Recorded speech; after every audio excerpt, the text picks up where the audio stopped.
हे प्रभु, यदि कोई आपके चरण कमलों की रंच मात्र भी कृपा प्राप्त कर लेता है तो वह आपकी महानता को समझ सकता है, किंतु जो लोग भगवान को समझने के लिए मानसिक कल्पना करते हैं वे वेदों का वर्षों तक अध्ययन करके भी नहीं समझ पाते।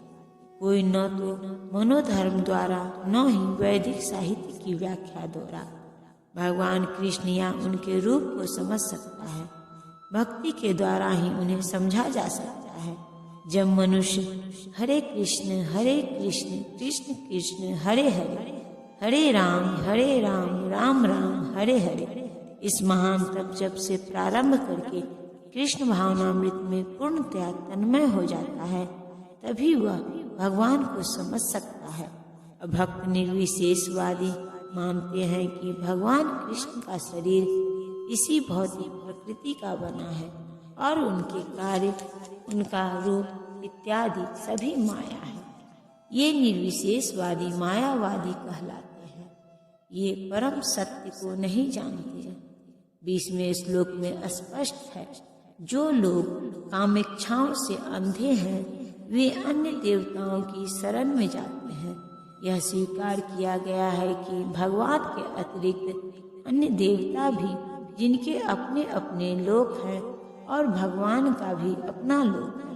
जैसा कि 23वें श्लोक में कहा गया है, देवताओं के उपासक उनके लोकों को जाते हैं और जो कृष्ण के भक्त हैं वे कृष्ण लोक को जाते हैं।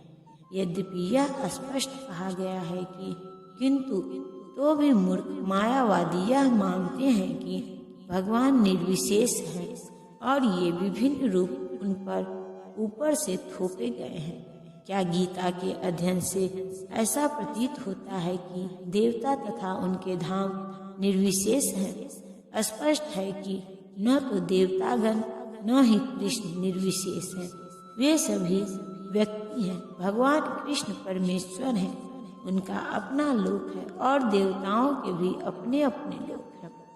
अतः यह अद्वैतवादी तर्क की परम सत्य निर्विशेष है और रूप ऊपर से थोपा आरोपित हुआ है, सत्य नहीं उतरता।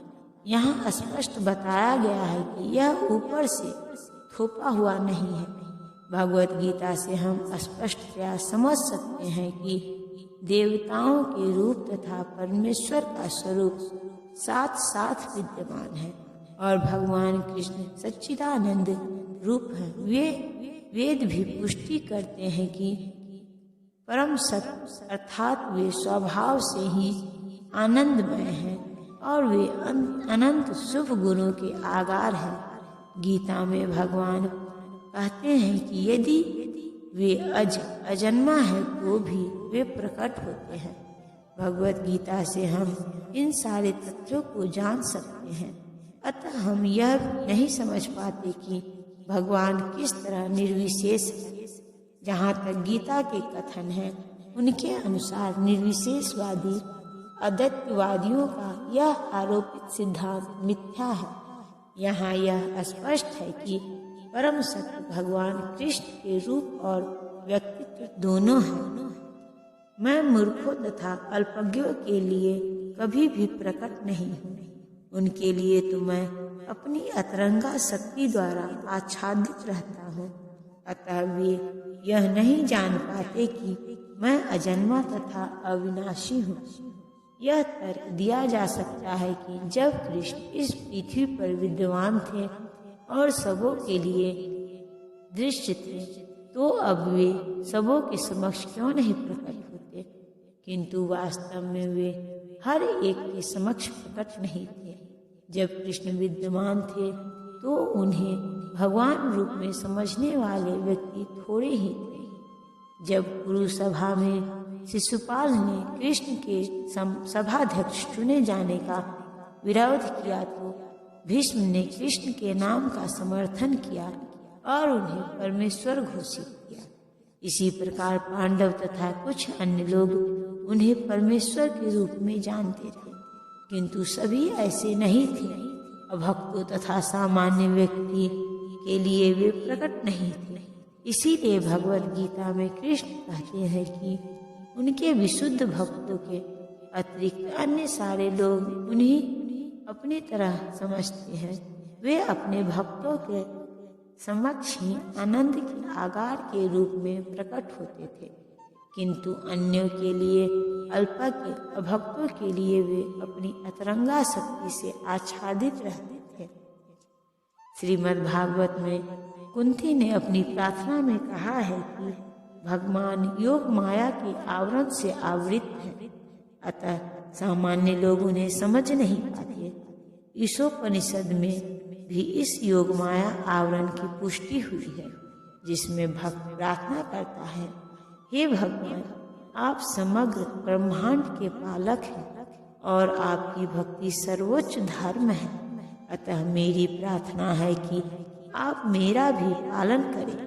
आपका दिव्य रूप योग माया से आवृत है। ब्रह्म ज्योति आपकी अतरंगा शक्ति का आवरण है। कृपया इस तेज को हटा ले, क्योंकि यह आपके सच्चिदानंद विग्रह के दर्शन में बाधक है। भगवान अपने दिव्य सच्चिदानंद रूप में ब्रह्म ज्योति की अतरंगा शक्ति से आवृत हैं, जिसके सफल स्वरूप अल्पज्ञानी निर्विशेषवादी परमेश्वर को नहीं देख पाते। श्रीमद् भागवत में भी ब्रह्मा द्वारा की गई यह स्तुति है, हे भगवान, हे परमात्मा, हे समस्त रहस्यों के स्वामी, संसार में ऐसा कौन है जो आपकी शक्ति तथा लीलाओं का अनुमान लगा सके। आप सदैव अपनी अतरंगा शक्ति का विस्तार करते रहते हैं, अतः कोई भी आपको नहीं समझ सकता। विज्ञानी तथा विद्वान भले ही भौतिक जगत की परमाणु संरचना का या कि विभिन्न ग्रहों का अन्वेषण कर ले, किंतु अपने समक्ष आपके विद्वान होते हुए भी वे आपकी शक्ति की गणना करने में असमर्थ है। भगवान कृष्ण न केवल अजन्मा है, अपितु अव्यय भी है। वे सच्चिदानंद रूप हैं और उनकी शक्तियाँ अव्यय है। हे अर्जुन, श्री भगवान होने के नाते मैं जो कुछ भूतकाल में घटित हो चुका, जो वर्तमान में घटित हो रहा है और जो आगे होने वाला है, वह सब कुछ जानता हूँ। मैं समस्त जीवों को भी जानता हूँ, किंतु मुझे कोई नहीं जानता। यहाँ पर साकारता तथा निराकारता का स्पष्ट उल्लेख है। यदि भगवान कृष्ण का स्वरूप माया होता, जैसा कि मायावादी मानते हैं, तो उन्हें भी जीवात्मा की भांति अपना शरीर बदलना पड़ता और विगत जीवन के विषय में सब कुछ विस्मरण हो जाता। कोई भी भौतिक देहधारी अपने विगत जीवन की स्मृति बनाए नहीं रख सकता था, न ही वह भावी जीवन के विषय में या वर्तमान जीवन की उपलब्धि के विषय में भविष्यवाणी कर सकता है। अतः वह यह नहीं जानता कि भूत, वर्तमान तथा भविष्य में क्या घट रहा है। भौतिक कलमश से मुक्त हुए बिना वह ऐसा नहीं कर सकता। सामान्य मनुष्यों से भिन्न भगवान कृष्ण स्पष्ट कहते हैं कि वे यह भली भांति जानते हैं कि भूतकाल में क्या घटा, वर्तमान में क्या हो रहा है और भविष्य में क्या होने वाला है, लेकिन सामान्य मनुष्य ऐसा नहीं जानते हैं। चतुर्थ अध्याय में हम देख चुके हैं कि लाखों वर्षों पूर्व उन्होंने सूर्योदय विवस्वान को जो उपदेश दिया था, वह उन्हें स्मरण है। कृष्ण प्रत्येक जीव को जानते हैं, क्योंकि वे सबों के हृदय में परमात्मा रूप में स्थित है, किंतु अल्पज्ञानी प्रत्येक जीव के हृदय में परमात्मा रूप में स्थित होने तथा श्री भगवान के रूप में उपस्थित रहने पर भी श्री कृष्ण को परम पुरुष के रूप में नहीं जान पाते। भले ही वे निर्विशेष ब्रह्म क्यों न समझ लेते हो, निसंदेह श्री कृष्ण का दिव्य शरीर अनश्वर है। वे सूर्य के समान हैं और माया बादल के समान है। भौतिक जगत में हम सूर्य को देखते हैं, बादलों को देखते हैं और विभिन्न नक्षत्र तथा ग्रहों को देखते हैं। आकाश में बादल इन सबों को अल्पकाल के लिए ढक सकता है, किंतु यह आवरण हमारी दृष्टि तक ही सीमित होता है। सूर्य, चंद्रमा तथा तारे सचमुच ढके नहीं होते। इसी प्रकार माया परमेश्वर को आच्छादित नहीं कर सकती। वे अपनी अतरंगा शक्ति के कारण अल्पज्ञों को दृश्य नहीं होती। जैसा कि इस अध्याय में के 3 श्लोक में कहा गया है कि करोड़ों पुरुष में से कुछ ही सिद्ध बनने का प्रयत्न करते हैं और सहस्त्रों ऐसे सिद्ध पुरुषों में से कोई एक भगवान कृष्ण को समझ पाता है।